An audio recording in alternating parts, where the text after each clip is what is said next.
All right, I would like to welcome everybody to the Board of Trustees meeting for the town of Fraser. Starting at 6 p.m. Can I have a roll call, please?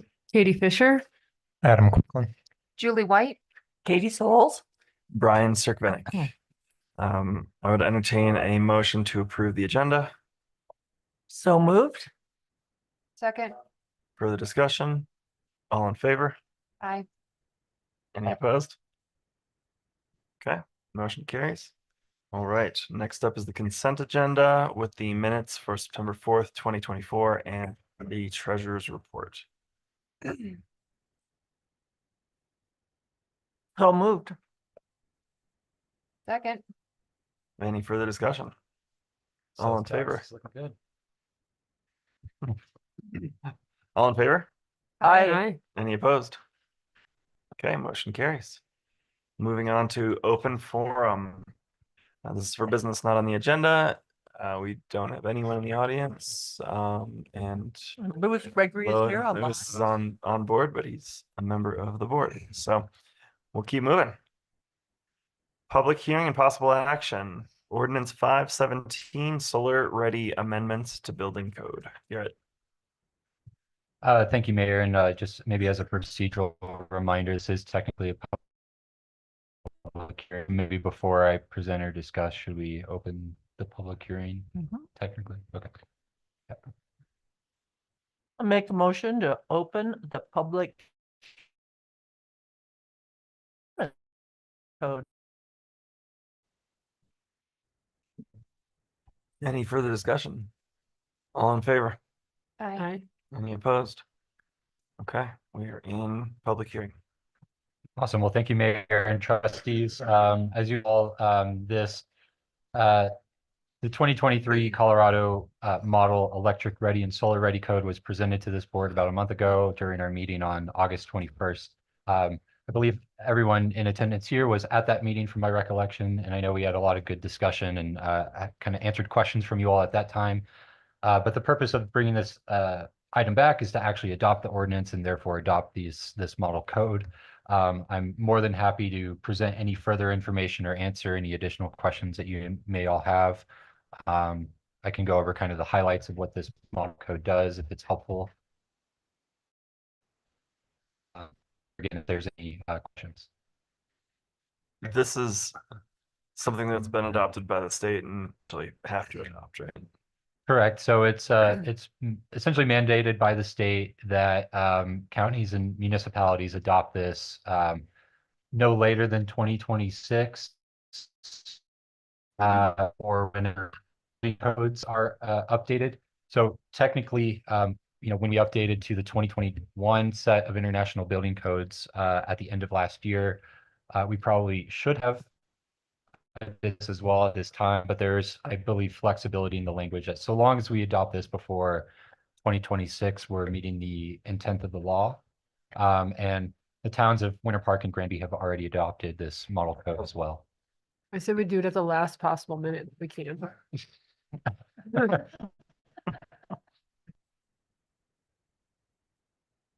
Seriously.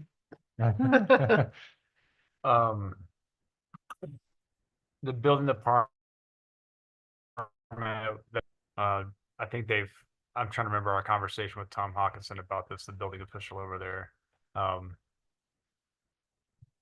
It's kind of a goofy spot where our building department is managed by a different municipality, where they're essentially needing that we adopt the building code for this, because for them to operate under different building codes for different municipalities, it's just not something that they want to do. But we can talk to them if you guys want us to and see how this can go. But they've been working with the other municipalities to get this adopted as well, so that they're all on the same level.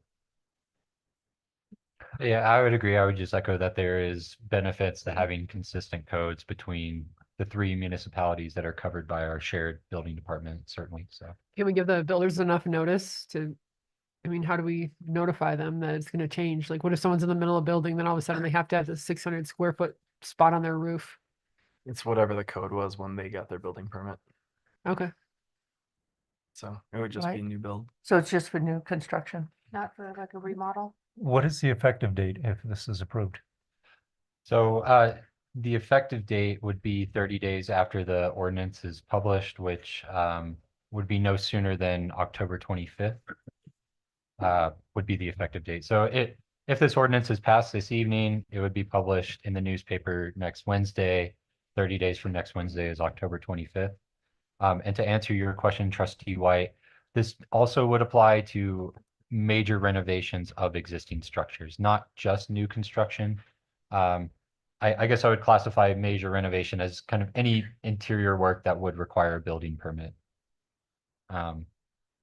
Or a building addition, for example. Like if I'm putting in a new fireplace that requires a building permit, I'm gonna have to upgrade. So fireplaces that are not a primary heat source are fully exempted from this code. So natural gas fireplaces that are just for comfort or aesthetics, this doesn't affect those at I'm all. just giving it as an example, like if I have to pull a building permit for something small, Uh-huh. then I'm gonna have to do this code, do electrical as well.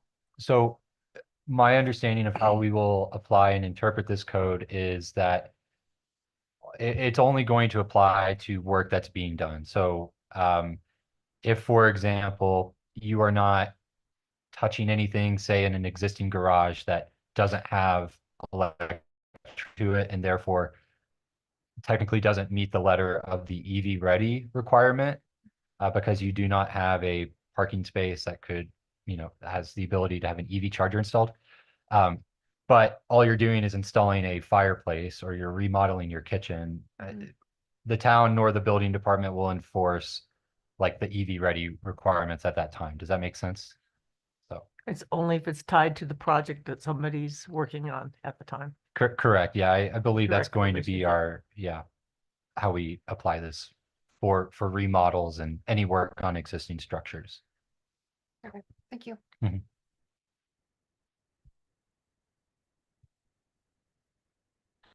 So Katie, what are your thoughts there? Is it just saving people money I mean, from we it? have to do it because it's just mandated by the state, but I just would like to do it as late as possible because I just don't like it. The You what's know, that? I don't like the new code for the EV and the solar and trying to get rid of oil and gas, It's I just think not it's the way of the future. I think we need to right. do it. I don't think it's, Going that I way. think it's gonna backfire later, but I mean, not on us, just the whole state, but if that's what the state is doing, we have to do it. So Mhm. I just like to prolong it as long as we can. So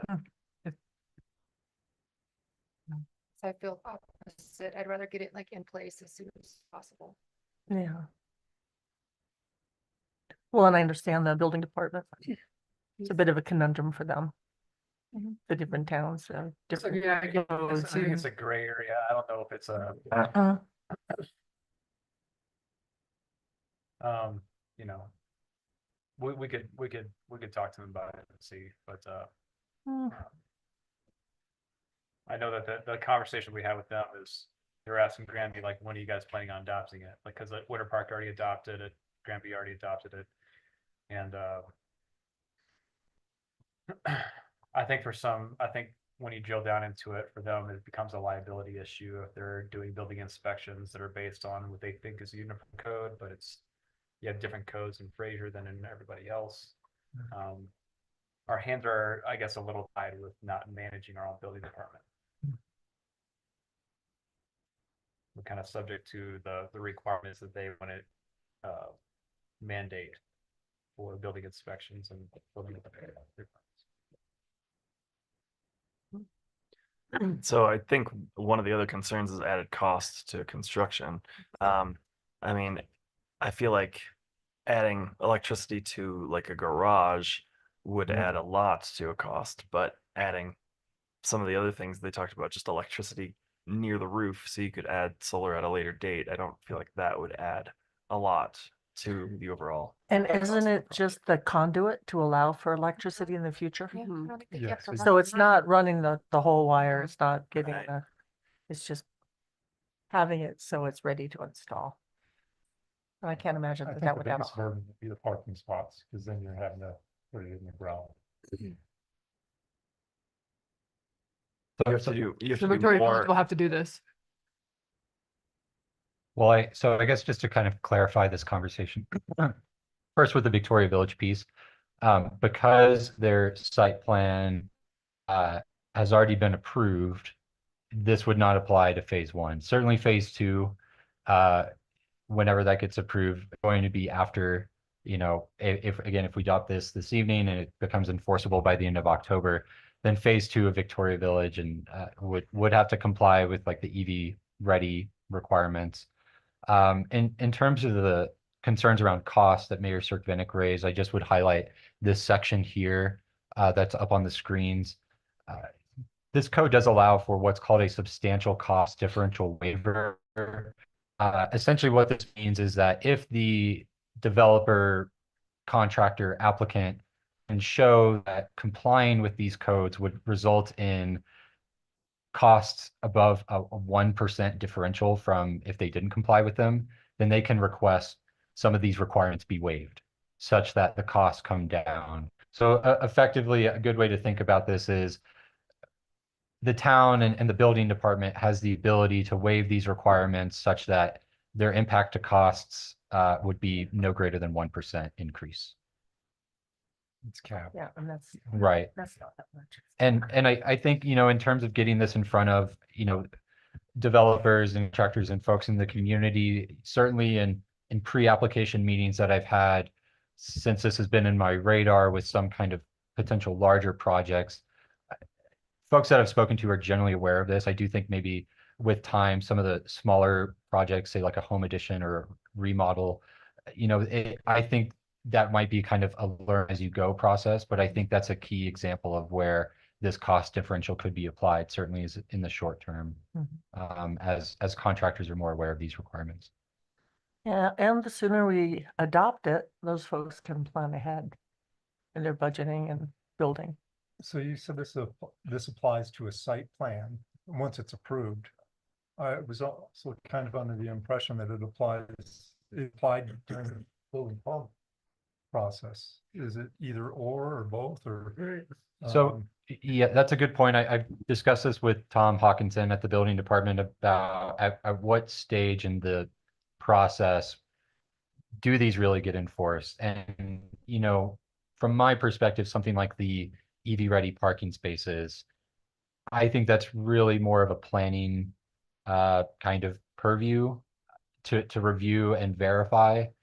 Certainly any development that has a parking lot, that's part of their site plan application through the land use approval process. So I think it makes the most sense for, you know, at that time, at the time of site plan review and approval, for planning staff to verify compliance with these EV ready requirements.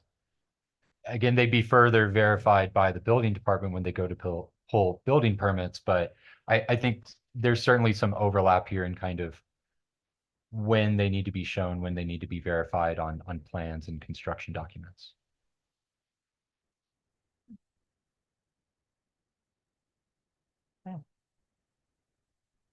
Any other questions, comments?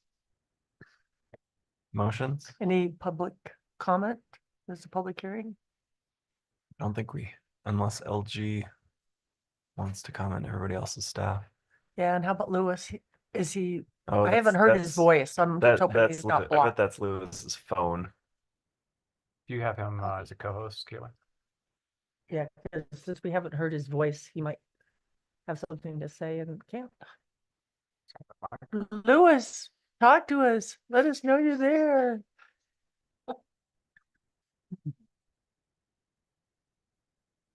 I see you pushing buttons in my mind's eye and grumbling.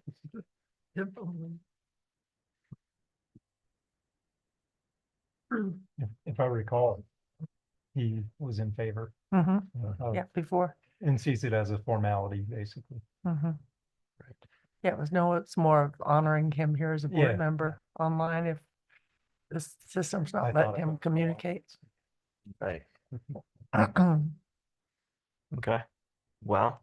Does anyone want? Okay, I move to close the public hearing. Right, we have to do that before we vote on it? We do. Yes. Second. Further discussion? All in favor? Right, Aye. Any opposed? Okay, public hearing is closed.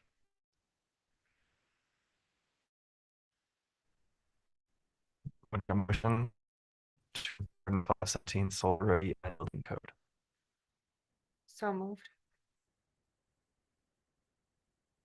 Second, Further discussion? All in favor? Aye. I, Any opposed? Nay. Okay. Motion carries. All right. So now we will move on to discussion and possible action. Application. Antoinette? So, good evening. We did receive another application for the Public Arts Committee for Stephanie Ferguson. I did confirm that she is eligible to sit on the Public Arts Committee. Again, put the eligibility there in the staff memo. And currently, there are 8 members on the PAC, and there can be up to 11 members. So this, if you would approve it, they would move the membership to 9 on that committee. And just so you know, I did receive another application. And I apologize, I didn't bring them all at once. We don't usually have back-to-back applications for our committees. So apologize for that. I would have waited had I known. so how many people now, if we have the other two, how many people will be on the Public Arts Committee? So Where we this, at? if we approve this one, it would move them to 9. Okay, And then we have one more application, which could potentially move them to 10. okay, And and that would 11 is leave the max. one potential vacancy. Okay. Yeah, And I assume ideally we want an odd number. it's, yeah, Well, the, yeah. the code says that we can have up to 11 members. Odd numbers, it is a good thing generally. Public Arts Committee is a little bit different than like the trustees or the commissions. Mhm. Yeah. It's more of a working group. There's no is. forums. Well, they would just Yeah. provide a recommendation. You that told them we next could time to pass. bring a friend, so we have 11 next time. Yeah. I mean, Got just 2 like more joke meetings with- to fill it up. Yeah. And I would say that the chair, the chair of the PAC is Callie McDermott. She's out there obviously recruiting members for the Mhm. PAC, which is great. I've spoken with Sarah Wick, our marketing communications manager for this too, and she says that the larger body actually helps with the event planning and kind of chunking out some of the work with that. Right. And, Mhm. gives them good idea generation and I don't know how to manage a large team of artists, but she does it and it works well. They push out some good stuff. Good stuff done. Stephanie's great too. She's the rec center, Right. Playful Penguin, Yep. right? Yeah, I know her from the rec. I didn't know that she had all this theater background, so that's pretty neat. Yeah. Well, and that seems to be an additional dynamic to the art group, more theater oriented. Mhm. Yeah, Mhm. I agree. And if we get our performing arts space in our new It'd be cool. to have art a center, every it would be theater. awesome to have someone with their passion to be able to help move that ahead. Okay, All right. Is there a motion to approve Stephanie Ferguson as a new member of the Public Arts Committee? So moved. Second. Any further discussion? All in favor? Aye. Aye. Any opposed? Okay, welcome Stephanie. Yeah, thank you. Yay. All right, moving on to donor advised funds trustee appointment. Michael. Thank you, Mayor.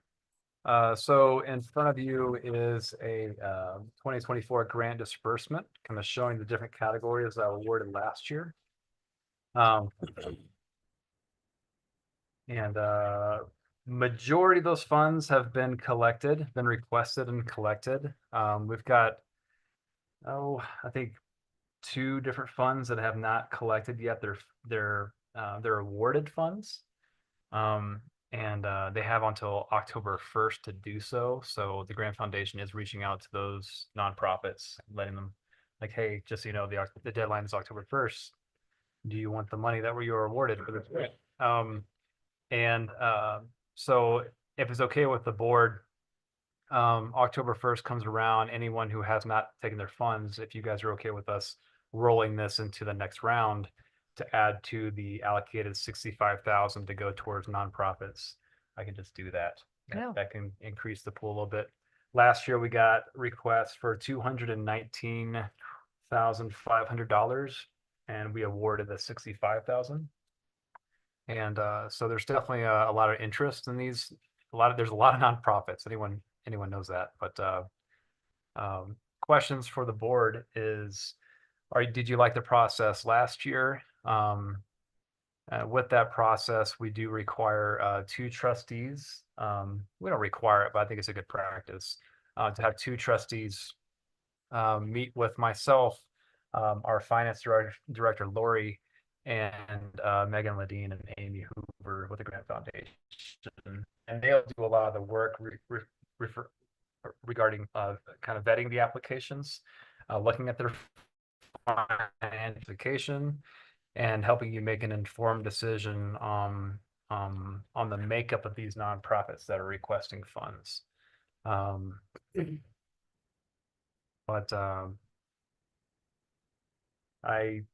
we have the amount that we budgeted for this year was 65,000, and we're in the unexpended funds into the next 2025, which those the deadline will be November 1st. If the board is good with this process, they'll get this published pretty quickly and start soliciting applications for nonprofits. And the deadline for that would be November 1st. So for 2 trustees, right now, the 2 openings that we have between myself, Lori, and the Grand Foundation is November 11th. And I can send these out if someone look at their schedule later. November 11th from 9:30 to 11.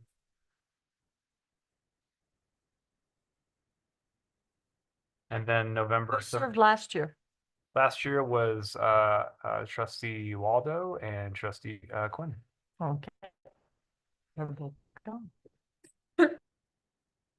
I can do it. Yeah. Mhm. Do you know if those dates still work for you, or? It's the 11th. What days that fall on? November 11th It's Veterans Day. is a Monday, Day? Isn't that Mondays. Veterans Day, Yeah, I can all do that. day. What was the Um, second day? November 13th, which is a Wednesday, anytime in the afternoon. And afternoons, you say, is it when they usually have these? Or what time? November 13th, it could be from 1 to 5. It's about a 2-hour process, so we wouldn't get started Okay. sometime between 1 and 3. Okay, I could do it. I could be the second person if you want to. Let's have it. If no one else wants it, I you can't. I'm You busy. can- Fair enough. I'm good, Katie. If we getting anything done banking wise, I can totally do it. It's usually like my office day, but So, maybe Veterans Lewis Day, asked, so- could I?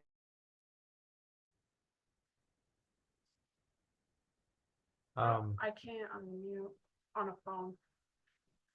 What's that? Can't There unmute. should be a way to do it. Okay. Yeah.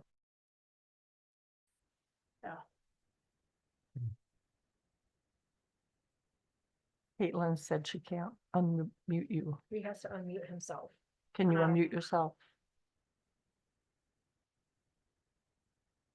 You did make him a co-host, Kayla? You can't on You a can't on phone. Oh, yeah, I'm sorry, you can't on the phone. I've asked to unmute, but. How far away is he? Far away? He's camping right now, I Oh, think. good. So his reception may be spotty, I guess. Yeah, Oh, there we go. he did say, sorry, bad connection. He just unmuted himself. Okay. Yeah, hi. Can you hear me now? There you Yeah. are. Hi, Lewis. I'm so sorry. I was speaking earlier. I thought you could hear me. Oh, My bad. I couldn't see your lips moving. Sorry. Did you have anything to add about the donor advised funds, Lewis? No. Okay, sounds good. Sounds like we got 2 people. So, and do you know if that date works for you, Katie? Mhm. Yeah. The okay, first so- one on Monday, Mhm. November 11th? Yep. They both work for me. Okay, great. We'll go for that 11th date, just so we have time to get the packet ready, because we'll be going in, we'll figure out what we want to allocate, and then we'll bring that recommendation to the November 20th board meeting for approval. Okay. and those will be dispersed after the first of the year. All right, That's great. thank Okay. Can we get a Thank you, motion for Katie that? and Katie. Yeah. Do we need a Need a motion? motion? I think so. Okay. I would entertain a motion to approve Katie Souls and Katie Fisher as our appointees for the donor advised funds.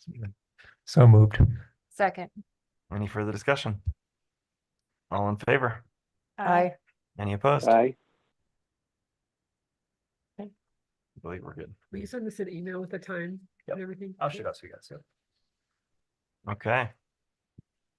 And last item on discussion and possible action regarding renaming Victoria Village.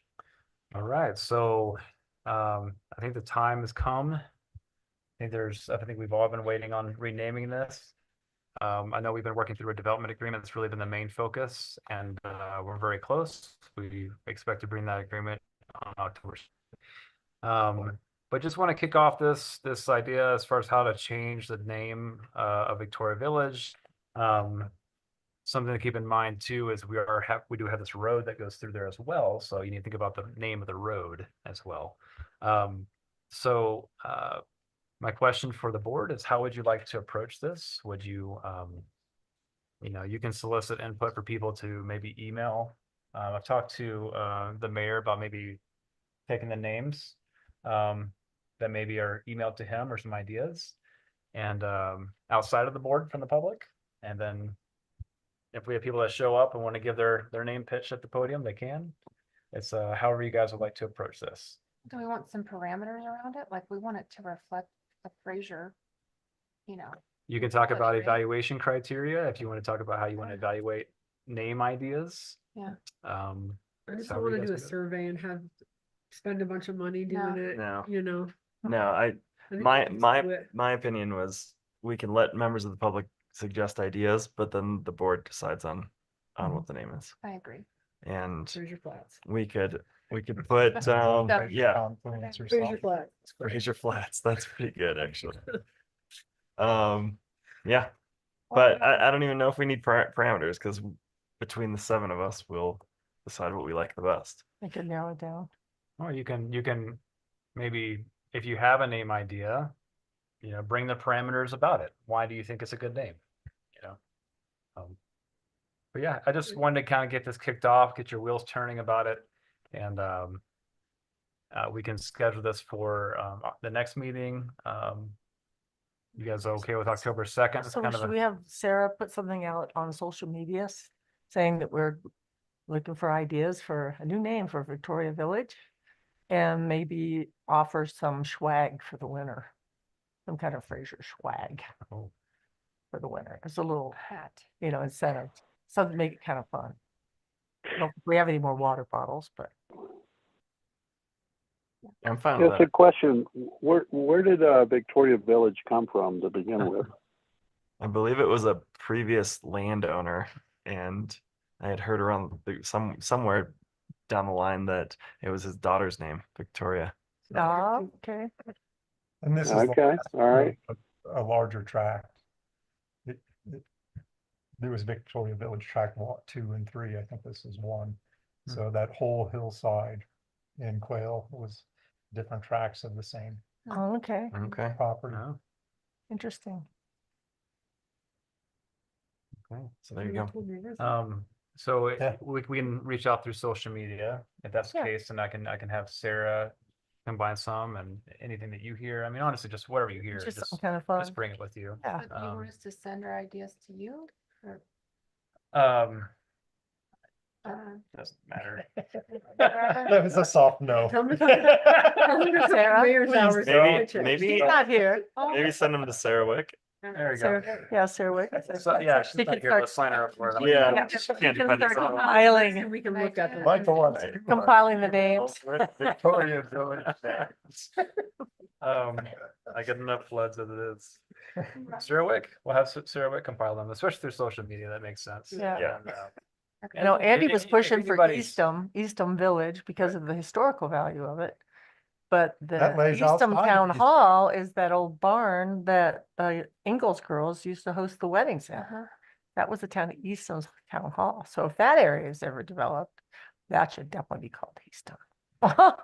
Yeah, Be lazy too. that. Because that's Victoria what it Village was. is outside of the original Eastham. Yeah, Yeah, that's a good point. Hmm. And I just didn't like it because it's not on Eastham Avenue. yeah, It's right, confusing. right. So confusing. again, think about road name, and then the subdivision name. It's our first housing project, no pressure. So we're giving out two Mhm. swags. No, I was I'll- gonna I'll- say, It the depends only what's thing, left over. the only thing I don't like about Fraser Flats is that further down the Fraser Flats might be a better name for it for a future project. That's not being developed. the flats can be on either side. Pole Creek, or I mean, not Pole Creek, the Pole Yard.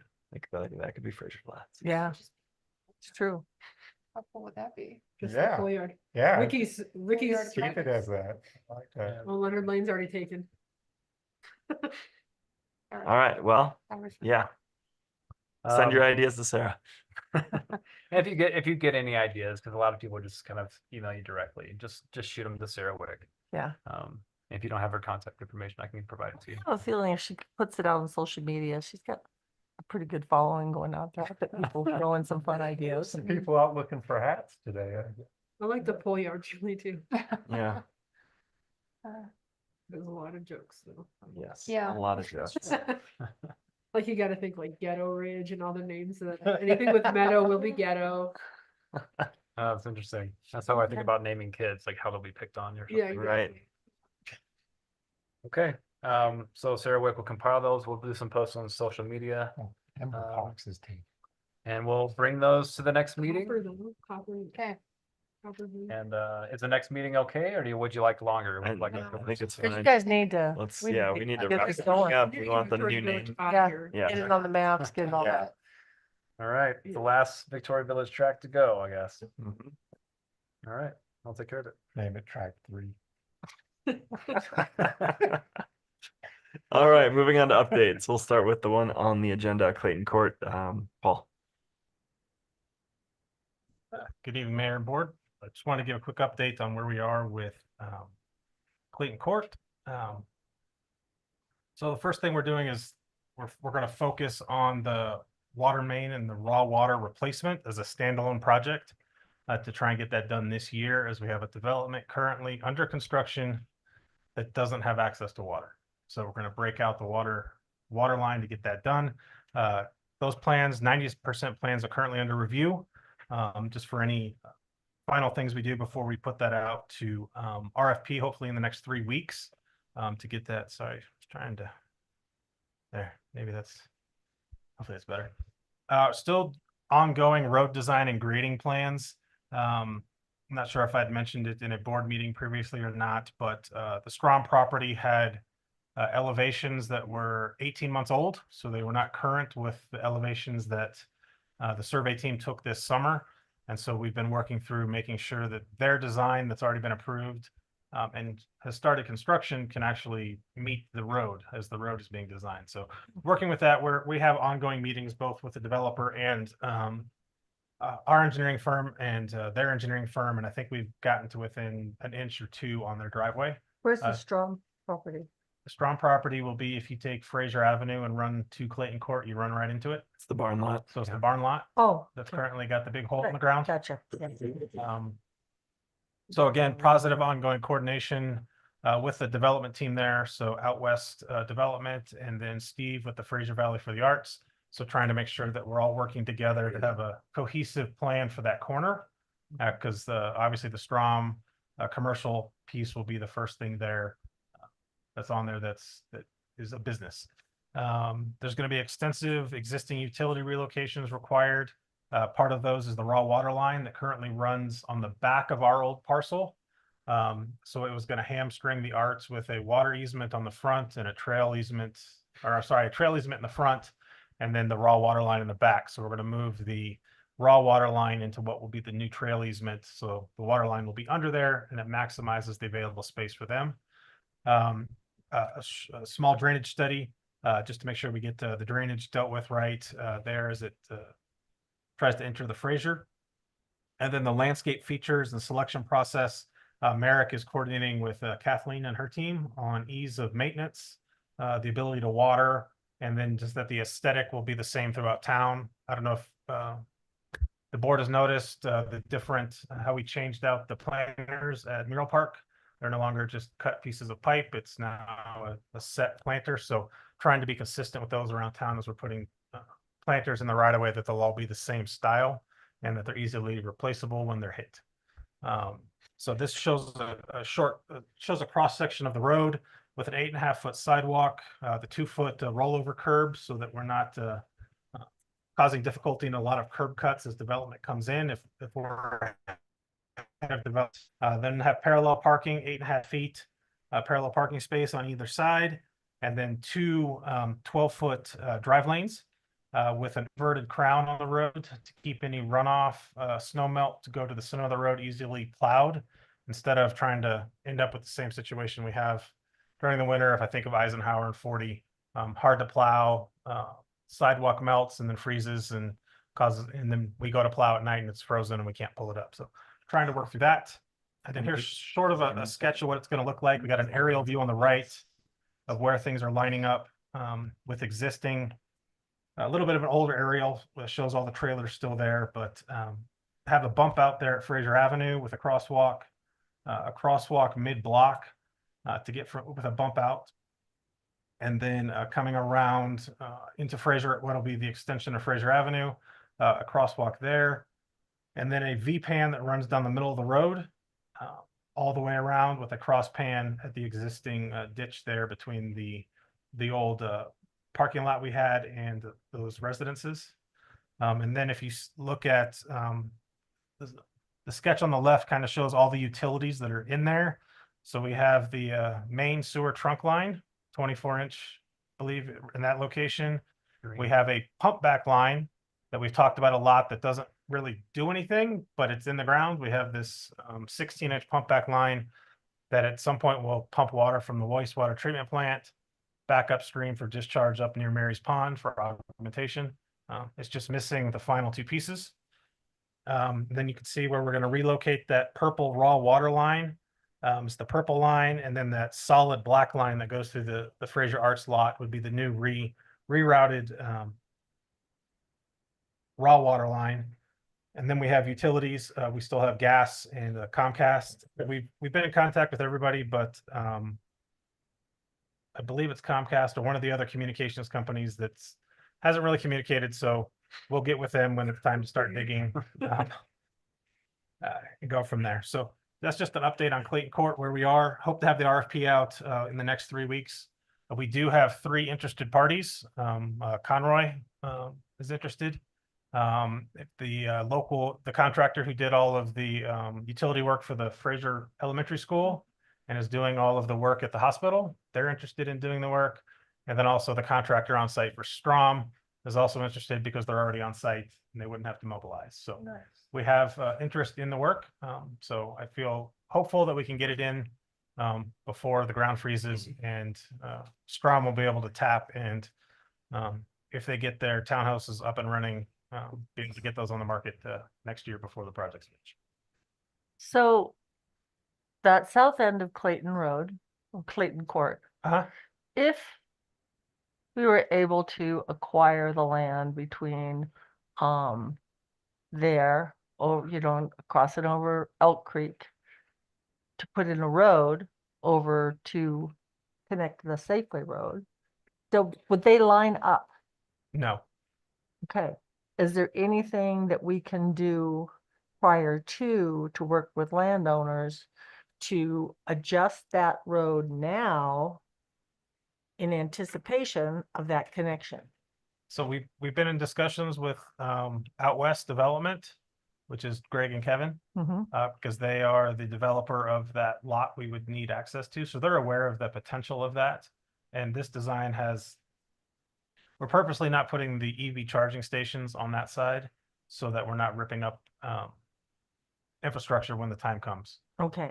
So it's going to be. Well, when the time comes, it won't be super expensive to shift the road to the east. Well, we wouldn't necessarily need to shift the That road, end? just everything would change on Clayton Avenue. That ditch would go away.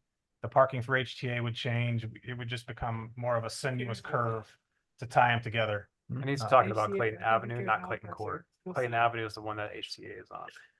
Okay, gotcha. Someone first. So we would have to change some things on Clayton Avenue to Yeah. make that connection, but it's doable under this design. I think it's. Yeah, so we don't have a sidewalk per se on the north side of, or on the east side of Clayton Court, just in anticipation of that. So you know where the Okay. two dirt parking spaces are? Okay, We're gonna put Yeah. the landscaping there, but not having a bunch of infrastructure in there to be torn out. gotcha. But a lot of the flow and the traffic pattern will take place within a realigned Clayton Avenue Okay, around the old statue park, kind of in that area. all right, good.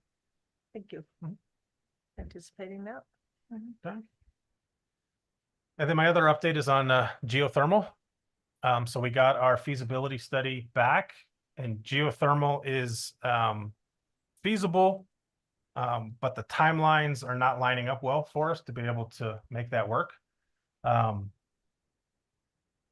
So it's a viable heating and cooling solution that would be a renewable resource in the future. Our number one asset is the wastewater treatment plant. The effluent coming out of the plant is anywhere from 55 to 65 degrees year round. And we can pull heat off 10 to 15 degrees and release the water back into the Fraser River at a much lower temperature that the health department would like and CPW would like for us to lower the temperature of the river. But you have a disconnect. So we talked about that pump back line. That pump back line stops at County Road 8.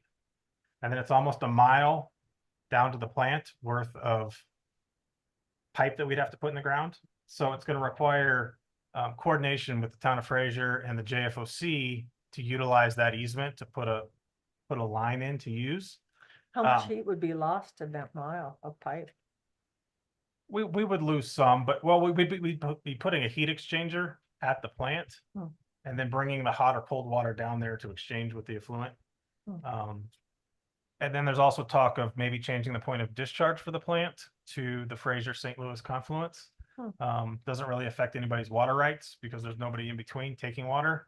The water for the Devil's Thumb water right that's being pulled out is right there. So we'd be putting water in above their takeout ditch. So I think we're okay, but there's just some work to be done there. And the legwork is prohibitive to utilizing on Victoria Village. There's been no delay in Victoria Village with what we've done so far, but if we were to continue to have to go through the engineering, it would put a delay, and it's not feasible to hold that project up.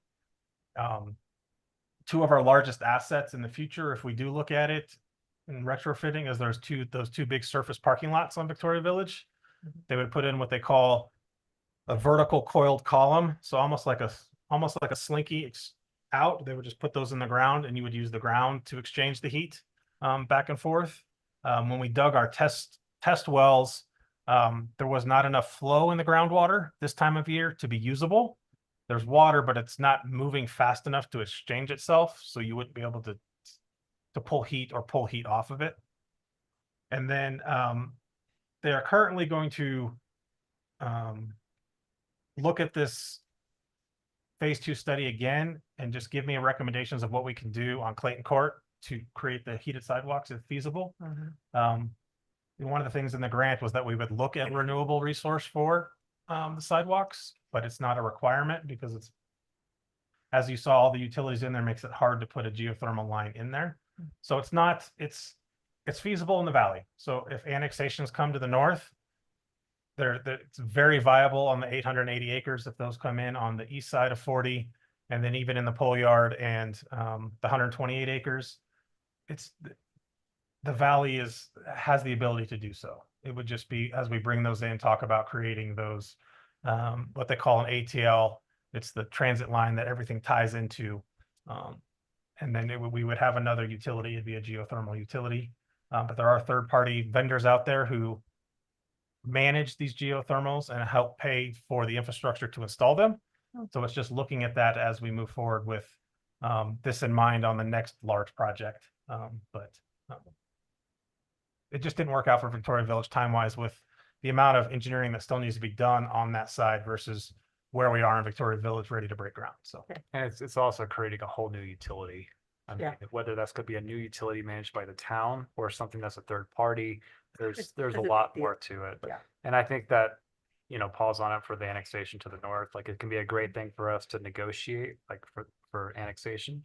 Because it's a great sustainability initiative. It's a great way to heat sidewalks and bring heat and air conditioning to, to any buildings that are constructed. So, So I would say to that point, AC is just an added benefit to the heat. So if you're getting heat, you're getting AC when you use geothermal. You get them both. It's not one or the other. So right now, if you go heat, you can go electric, you can go natural gas, you don't necessarily get the AC. If you go geothermal, it's always running, so it's always the same temperature. So you can bleed heat off to cool your building or pull heat in when it's colder than what the ground temperature is. So AC is just an added benefit to the geothermal for our locality. Are there any considerations of doing electric for heated sidewalks on Clayton Court? If we not electric, it's really, really expensive to go electric. There is the possibility of going natural gas. The preliminary plan that we've been shown for the development on Clayton Court near our well house would allow us to put an addition on the well house to put in a boiler for natural gas. So if you go to the Murdoch Center, on either end, you can see the new construction that they built. But if you can't even really tell it's there, but they put a small, maybe 10 by 4 foot underneath the staircases. And that's where they put the boilers on either end to heat the new sidewalks that they put there in the Murdoch Center. So we could do something similar there. It'd be the natural gas. So it's not the renewable resource, but it would allow us to do the heating. But we are going to spec sort of a dark paver or a tinted concrete to take advantage of just pulling more heat into there with either like a dark brown or a darker red, something that allows you to bring heat. The examples out of Vale is their dark pavers get up to 83 degrees in the winter. So you're not gonna in the direct sunlight. So it can work. And then we've designed it to run all the water to the middle so that we don't have freezing. What I didn't want was puddles when people are parking parallel and trying to get in or out, that you're stepping into a pile of slush. As the days get warm, I want it to run to the middle and get out. So we want it to be walkable, so not walking through slush. It's great. I've never seen a road with a reverse camber on it before. Yeah. I don't like that. Yeah, they're all like this. They're normally crowned. We're going inverted. The transition back to Fraser was a little difficult. They've worked it out, but I think this will serve us better for walkability to keep sidewalks in the gutter pans as people get in and out of parallel parked vehicles. A little bit safer. It's a pretty minor drop, isn't it? Like, It's the exact opposite. So it's Like generally inches. 2% to the center going up. mhm. We're going to go 2% down to that V pan in the middle. Cool. Thank you. Other updates? Yeah. So we have hired a new assistant town planner. Alan, would you like to come provide your presentation of who you are? and- Hi, Alan. I was thinking, oh, that's our new planner back in the corner. Yeah, I'm Alan Sealiff, Assistant Town Planner. Came on board about a week and a half ago, joining Garrett upstairs. Really looking forward to working here, to living here. I'm most recently I've worked from the city of Wheat Ridge, lived in Arvada, from Colorado, from the Front Range. So I've got some family up in Grand County, and this was a great opportunity to transition up here, hopefully for the long term. So happy to be here. Great. Thank you. Welcome. We're good. We're happy to have you. Great. Yeah, thanks, Alan. Thanks. Cool. See everyone shortly, I'm sure. All right. That's good. I've got a couple of things.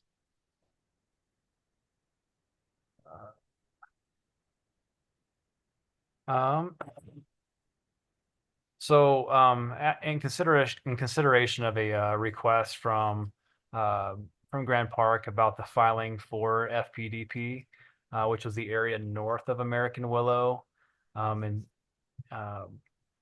we have, in consideration of the request, we've decided to bring that forward to a future board meeting.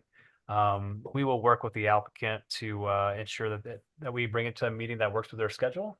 But we'll be bringing that forward to a future board meeting just to address that application for the FPDP.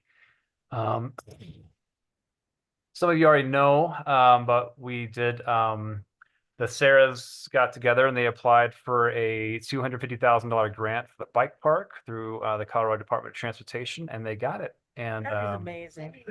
and it really allows us to and that requires a 10% match with that. So that's another $25,000 on top of the 150 that we need to allocate in the budget for next year.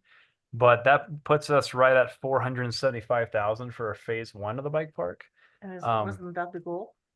That it's a good goal. It's Right. we're looking at bringing in focusing, basically going from the north to south with the bike park. Starting with the kind of the kids area, the skills course. Sarah Catanzarite will be pursuing a GoCo application this fall and trying to ask for a more reasonable amount. I think our request was just too high at the last request. And so it's great that we got the CDOT grant, because requesting for smaller amounts is something that GoCo's, obviously happy to do, makes it more feasible for us to get an award for it. So we have a basic phasing plan that will come with any additional awards that come, but you can expect in October for Sarah to be bringing something forward for a contract with American Ramp Company for phase 1, and that scope can change and can grow based on more funding that's procured, so that we can hopefully knock as much out as we can with the next building season and getting this in the ground. It's awesome. That's exciting. And then Elbow pads. I've got all the armor if you need it. And additionally, I got reached out to by a firm that's working with the Holiday Inn in Fraser. They're applying for Colorado Energy funds for an EV level 3 EV charging stations at the Holiday Inn. Awesome. I don't have the final drafted letter of support, but if the board is okay with that, we'll look at the letter of support. We'll support them with the funding. It's great that we're starting to get a lot more interest from private entities, including the rec center, and Clark was telling me they're getting contacted by some of these consultants as well. And there's a lot of funding coming through for these types of infrastructure projects. So I'm very much a proponent where it's private takes care of it. It's wonderful. We have a couple of charging stations that we maintain, but I don't know if that's really what we want to do long term. But if you're okay with that, I'll draft a letter of support. Let Brian review it, and we'll get that to them this week if that's okay. Great. That's all I got. I'm curious with the buried the power line. I saw it's a trench now. It's full of water. Yep. So how does that work? We'll start dewatering it Saturday. We're gonna Okay. try and complete the trench on Sunday or Saturday. No, Saturday. We'll start dewatering Friday. They'll finish the trench on Saturday, put in the first 40 feet, cover the first 20 feet. We have an inspection set with Mountain Parks on Monday at 1. If they give the go ahead, we'll run the rest of the conduit, bury it, get one more inspection. Then they have to set a pole and pull the wires, but we'll have our part done to get that buried. Okay. But we'll be dewatering it. Yeah. So yeah, the conduit it's watertight Yeah, we have to glue it and yeah. and all that. Yep. I was wondering But about that. so That's our filter, amazing between the two ponds. yeah, our filter bags for the dewatering just came today, so we haven't been able to do that yet. So Okay. if anybody asks, no, we're not just dumping it straight in the river, which is We're not. we're not dumping it straight in the Fraser River. It's going through the filter bags to catch all the sediment. Yeah. And so hoping completion on that project in a week, 2 weeks? Our part would be a week. I can't tell you what Mountain Park's schedule is. Okay. And they couldn't tell me either when I was on the phone with them. So where that pole is existing closer to the snowcat, they're gonna put another new pole right next to it. So we're waiting on a date for the pole installation. So yeah. But yeah, they can't hang. Old one, put in. Take out the old one and put it in a new one. So no, well, they're gonna leave the pole that's at the top of the access road. They have to set another pole because they can't run both the single phase and the 3-phase off the same pole. So one of them is buried and going up through the gabion boxes to the box that's there to go up on the other line, and then the other one will be up there. There's not enough room on one pole to carry the switch gears. So Interesting. there'll be a new pole, but it'll be inside of Marion's Trail, closer to the ditch before you go up to the service road. So And how about starting on the parking lot? we're still working on the plans, but once we have plans, we can go after funding to build it. And we've got a couple of different grants that we can look at. I mean, the parking lot alone is a $500,000 project. But we think that there's Wow. actually some good opportunities for funding that we're looking at that specifically will fund a parking lot. Because it's not the fun part to fund for people for agencies that provide grant funding. Yeah. But there are agencies that will fund a parking lot. Hmm. And one of those is with the OLRT, Open Lands, Rivers and Trails with the county. Okay. Because it helps provide for more visitation and accommodating more parking and things of that nature. So Right, that was some right. other sources we're looking at, but we're kind of looking at the parking lot, trying to get that funded. Simultaneously, if we get grant funds for it, otherwise it may be the last thing that's actually built at the bike park would be that parking lot. Okay. Any other updates? I move to adjourn. Second. Any further discussion? All in favor? Thank you. Any opposed? Right. All right, That was so motion fast. passes. And we are adjourned. 6:56. It's like Edward's time. What was it? Where was the guy from at the You guys are retreat? betting He was like,